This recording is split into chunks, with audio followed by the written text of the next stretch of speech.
I have here a prompt by Fernando Sorrentino. It's called Mere Suggestion, narrated by me, Kerwin Mayorga.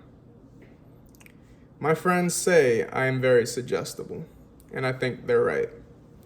As evidence of this, they bring up a little incident that I was involved in last Thursday.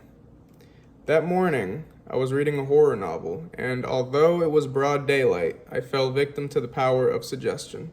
The suggestion implanted in me the idea that there was a bloodthirsty murderer in the kitchen.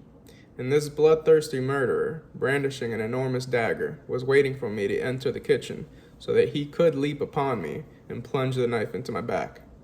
So in spite of being directly seated across from the kitchen, in spite of the fact that there could have been no one gone into the kitchen without having me seen him, and that there was no other access to the kitchen but that door, in spite of all these facts, I nonetheless was fully convinced that the murderer lurked behind the closed door, so I fell victim to the power of suggestion and did not have the courage to enter the kitchen.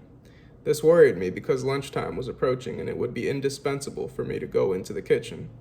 Then the doorbell rang. "Come in," I yelled without standing up. "It's not locked." The building superintendent came in with 2 or 3 letters. "My leg fell asleep," I said. "Could you go into the kitchen and bring me a glass of water?" The super said, "Of course," opened the kitchen door and went in. I heard a cry of pain and the sound of a body that, in collapsing, dragged with it dishes or bottles. Then I leaped from the chair and ran into the kitchen. The super, half his body on the table, and an enormous dagger plunged into his back, lay dead. Now, calmed down, I was able to determine that, of course, there was no murderer in the kitchen.